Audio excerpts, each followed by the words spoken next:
and we've got a great interview with Tim Burke, who we've been working with at the BBC, and he's going to tell us a little bit about their perspective on why they cover the local elections, how they cover elections. A lot of readers of this podcast, listeners even, will be really engaged with really in the weeds of elections, doing them, running them, volunteering at them. So it's really interesting to get from him some sort of behind-the-scenes insight into how elections are covered by the media. A lot of stuff I didn't know about how they put that together. So let's listen to Tim. I'm Tim Burke. I run all the what we call outside broadcasts for the election programmes, general election programmes, United States election programmes, referendum programmes.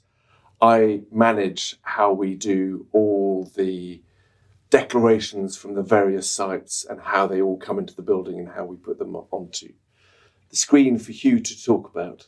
And how long have you been covering elections for the BBC? I've been doing elections for the BBC since 2014, but I started way back as a wee lad doing polling card numbers as people went into a polling station in 1979 for the election then when Thatcher won with a landslide. Yeah. I was paid. It's probably illegal that I got paid. I'm pretty sure it's illegal now. I don't know if it was that. I suspect it was then too. Yeah, so I have to confess to that. And I've been covering elections as a reporter for 20, 30 years. As OB editor, what we call the OB editor, outside broadcast editor, I've been doing that since 2014. So covered the referendums that we've had, the Scottish referendum, the European referendum, the US elections, and all the general elections and local elections we've had since. That's quite a punchy 7 years to have been covering elections. It is a punchy 7 years. I mean, in the old days, people would do an election once every 4 years, and that would be pretty much it. But we've had European elections that were unwanted. We've had European elections that were wanted. We've had referendums. For Scotland, we've had a referendum for Europe. So it's been an immensely busy and strategically complex time trying to navigate where we go in order to tell the story of how that election unfolds. Absolutely. And of course, this year we have a bumper crop of elections, two years worth in one go. And I think one of the things that's really interesting is that part of those elections, places haven't had elections since 2016. They're sort of pre-referendum. So it feels like we've got a lot of places coming up on Thursday which haven't had any sort of vote since what seems like a different era. And it's quite a... Yeah, it's very complex, and there are people coming into the electoral cycle who've never voted before, and they're quite old now. You know, you talk about the people who turn 18 next election. There's quite a few people that haven't had an election for a long time, so they're in their 20s, and they don't know that these elections are going on. I mean, we've done some audience research, and 34% of the audience didn't know that there were any elections this year, and there's a bumper crop. Wow. So that's quite a big gap in people's knowledge. It is. And of course, you know, for local elections, we average sort of turnout of 30-something%. And I guess it's one of the things I wanted to ask you about is the audience for this podcast, the people who are engaged in local government. We know why it matters. We're really interested in it. And I think for a lot of us in local government, there's this frustration that 30-odd% of people don't know there are elections coming up. Only 30% of people do actually vote in those elections. Why do you think that is? And what do you think could be done to, I mean, I guess what you're doing is all about raising the profile of those elections and getting people more engaged with it.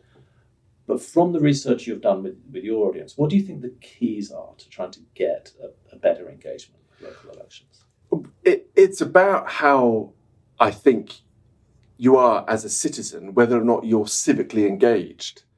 And what I think is key about this year is that we've all been living local lives. We've all been having close contact with local authorities telling us what we can and can't do, and really close contact with town and parish councils that have been doing volunteer groups or manning vaccination halls or doing COVID shopping runs, things like that.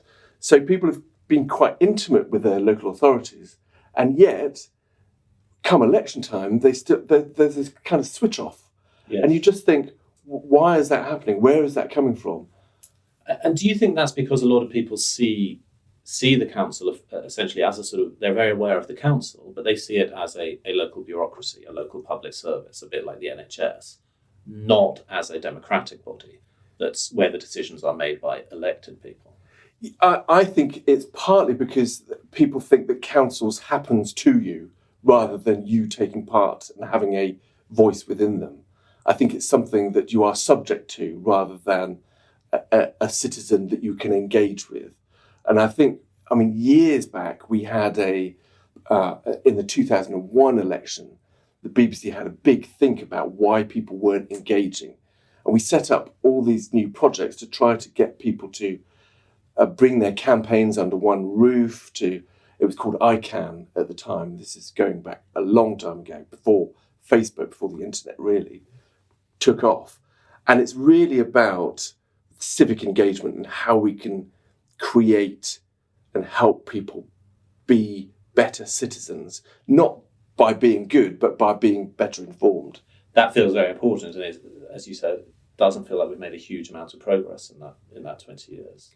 How do you consume things? How do you operate your daily life? You might get through the day without seeing any news. You might get through the day where you've only seen something on Facebook, or you've seen something on Instagram, or you've not seen any linear television at all. You might have only radio at your beck and call. There's all sorts of different ways that people are consuming media that is trying to tell you what's going on in the world. But of course, you're not going to go through your day without putting something in your bin that has space because the council have emptied your bins weekly or fortnightly. You're not going to get throughout your day without walking down a pavement that you don't trip on because the street has been fixed. You're not going to get through your day without buying a sandwich at a sandwich shop where the kitchen has been inspected for cleanliness by the council. And I think it's trying to help people make that connection between voting in the council election and actually the little things in life, but also some of the big things in life. Who's going to care for your granny? Are your kids going to have school places? Are there going to be homes for them to move into when they're older? Is your high street thriving? We often talk about how that the sort of web and weft of everyday life, those big issues, are directed from the town hall, not from Whitehall, and yet we never seem able to get that message. That message doesn't get through.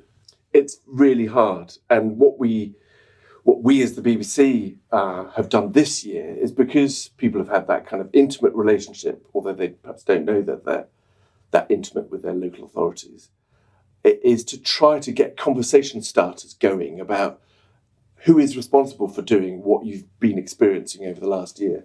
So, one of the things that we did with you, the Local Government Information Unit, was try to assemble for each area holding elections this sort of infographic of how your money is spent. Yeah. And we did that, even breaking that down into, we could talk about percentages. Well, people don't get percentages. But if you say £20 out of every £100 that you spend is spent on highways, people get that. Yeah. And they can see where their money is spent. So, that's one of the kind of stages in the election coverage that we've planned, is you start off with that sort of basic information that you can start a conversation with, and then that prompts people to look elsewhere.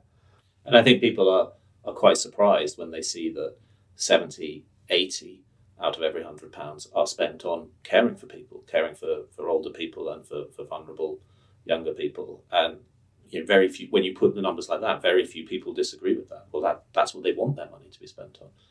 Have you had what sort of response have you seen to those? Fascinating response. You put the money down for highways and agencies, and you see how much money is spent on roads. Instantly, that will start a conversation about speed cameras. It starts a conversation about the quality of roads. Starts a conversation about pavement. Starts a conversation about buses.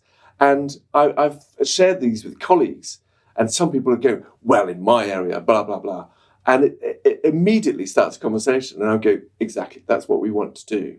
And if you're exercised at that point, then maybe you're going to start investigating further down the line. Yeah. And why isn't my council responsible for that? Well, statutorily, they're not responsible for it. That's another council. And it started those conversations. So, Yeah. And if your council is responsible and you don't like what they're doing, you know what you can do. Yes. You can turn out next week and vote. But and alongside those sort of infographics, as we call them, which we did 143, I think we did in the end, which is a massive amount of work, for which we are very grateful. We should say thank you to Alice as a side note. And we've got to say thank you to Alice. The amount of times I rang Alice and said, "Can we change this number to this colour and change this icon and put it here and shift this up a bit further?" I mean, she's got the patience of a saint. So thank you very much, Alice. She does. Public shout out. She puts up with me on a weekly basis. But it was a great new thing that I would love to do every year if we can get the kind of relationship cemented. But alongside that, there are other things that we can do about how you register to vote, how you get a postal vote, what happens on the day if you've fallen ill or somebody who wants to vote has fallen ill with COVID or with that for any other reason, how you can get that vote, even if it's a postal vote, to your polling station and so on. So that basic information is the starting point. And then you can get into the kind of campaigning issues that people have and about the various policies that might be taken by new look political parties. So Tim, tell us a bit more about, many of the people listening to this podcast will be actively involved in elections, either as electoral workers, as returning officers, as volunteers. And I think we'll be fascinated to know what happens behind the scenes in terms of, they're so sort of in the election that they then become aware of you covering it and they sort of see what's in the press. What does that look like as a sort of preparation? What goes into it? How do you start? So the story that we have to tell is how the nation or the nations are politically evolving and how things are changing and what is different from now to what might be in the future. So that's all politics. But the mechanics of it is about whether or not a council is on a knife edge, whether or not Walsall's seats might go one way or another, whether or not Northumberland will be as solidly X or solidly Y, whether or not favouritism for a particular mayor might increase or diminish as a result of what they've done over the years. So you look at those 143 electoral areas and you pick out the ones which are going to tell a story. And even, one party doing well, one party doing badly, depending on how the kind of national campaign is going or the feelings of people on the ground at the time, whether or not the love for Boris Johnson is deepening or whether or not the love for Keir Starmer is growing and deepening in various different areas around the country. Because they've all got their dynamic and there are things that play. So there's COVID, is there a bounce that the Conservatives will get from the vaccination rollout? Is there an impediment to their fortunes because of the way that they've handled certain things? Has Keir Starmer done enough to convince people to vote Labour in those seats that voted Conservative in the general election? Has he done enough in local terms to encourage people to vote for Labour in those seats where Labour traditionally has done well but may not do well this time?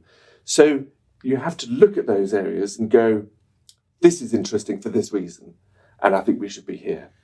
And are you seeing, because we've got a really complicated set of elections, districts, counties, Mets, mayors, different types of mayors, police and crime commissioners in very different parts of the country. When you're looking for those stories, are you seeing a sort of consistent set of stories emerging, or is it looking very different in different parts of the country? It's really difficult because if we're talking technically, we're operating off two different baselines. So one in 2016 and one in 2017, when the 2016 elections were pre-referendum and the 2017 elections were when Theresa May did so well, she felt that she could call a general election.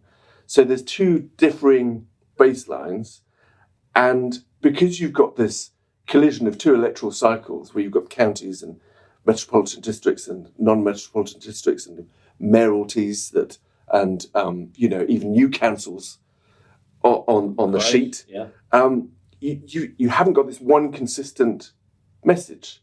And even if you break it down, there are some PCCs that are more vocal and more present and more widely known than other PCCs. There are some mayors that people know, and there are some mayors that people don't know. So the local dynamic is very particular this year. Yeah. And there's not one consistent message, really, that you can apply. You could do some broad thoughts about how Labour are looking and how the Conservatives are looking now, the Liberal Democrats will fare in these elections, and how the Greens will fare in these elections. You can look at all those. But the Reform Party is a renewed party from the Brexit Party, which did very well in elections previously. How are the Reform Party going to do? So there's all sorts of little dynamics underway, and it's just not one consistent message. Yeah. And that's the same for Wales, and it's the same for Scotland. Yeah. So it's going to be a long 3 or 4 days for those of us who are seeking to sort of report on this and make sense of it. It's going to be a long... I mean, there's not very many councils counting overnight because they are taking, things slow and steady for good reason because of COVID. And on Friday, there is they start and then we'll see how they go. And then there is this sort of rump of results around about 5, 6 o'clock on the Friday for those counting on Friday. And then Saturday, similarly, there's another rump at about 5 or 6 o'clock. So there'd be this huge collision of results where we see how well Labour are doing, how well the Conservatives are doing, how well other parties are doing across England and, of course, in Scotland and Wales.